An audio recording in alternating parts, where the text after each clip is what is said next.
People और पतवारी की कहानी। एक गुजरी थी जो दूध दही बेचा करती थी। एक दिन उसे अपनी बहू से कहा, बहू दूध दही बेच आओ। कार्तिक का महीना था। बहू दूध दही बेचने जा रही थी। देखी कि सारी औरतें पीपल पतवारी सींच रही है। वह वहां गई और पूछने लगी कि आप सब लोग क्या कर रहे हो। तब औरतें बोली कि हम पीपल पतवारी की पूजा कर रहे हैं।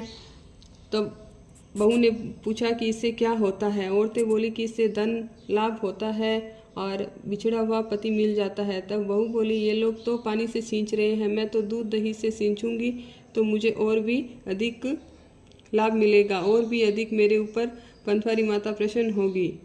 बहू रोज दूध पीपल में और दही पतवारी में सींच देती।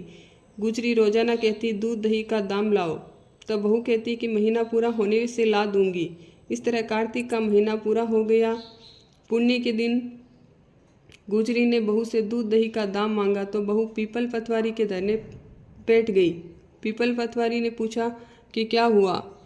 तब बहू बोली कि मुझे मेरी सास दूध दही का दाम मांग रही है, अब मैं कहाँ से लाऊं। तो पीपल और पतवारी ने कहा कि हमारे पास तो ये पान पत्ते हैं, वो आप ले जाओ। बहू एक टोकरी में पान पत्ता डालकर ले गई और डर के मारे ओढ़ कर सो गई। गुजरी बोली, बहू दाम लाई हो क्या। तब बहू बोली, हाँ सासू जी, टोकरी में रखा है। सासू जी जाकर देखी तो टोकरी में हीरा मोती जगमगा रहे हैं। सासू बहू को पूछी, बहू इतना धन कहाँ से लाई हो। तब बहू ने सारी बात सच सच बता दी।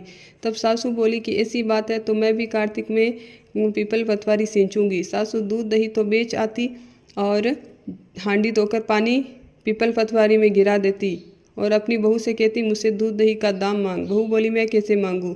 सासू बोली, नहीं, तू मुझसे दूध दही का दाम मांग। तो बहू ने सासू जी से दूध दही का दाम मांगा तो उसने भी वैसे ही किया जैसे बहू ने किया था। तब पीपल पतवारी बोली कि हमारे पास तो ये पान पत्ते हैं, ले जाओ। बहू की तरह सास ने भी टोकरी भर कर पान पत्ते लाकर रख दिए। फिर बहू ने जाकर देखा तो टोकरी में तो कीड़े मकोड़े भरे पड़े हैं। बहू सास के पास दौड़ कर गई। सासू आकर देखे तो उसमें कीड़े मकोड़े हैं। तब सासू बोले कि पीपल पतवारी ने मेरे साथ दो भांति की है, बहू को तो धन दिया है और मुझे कीड़ा मकोड़ा। तब सब कोई बोले, बहू ने तो सच से पीपल पतवारी को सींचा था, सच्चे मन से पूजा की थी और तुमने धन की लालच में आकर पूजा की थी, इसीलिए बहू को धन मिला और सासू को कीड़ा मिला। हे पीपल पतवारी माता, जैसे बहू को टूटी वैसे सबको टूटना, कहता सुनता हुंकारो बढ़ता। बोलिए पीपल पतवारी माता की जय।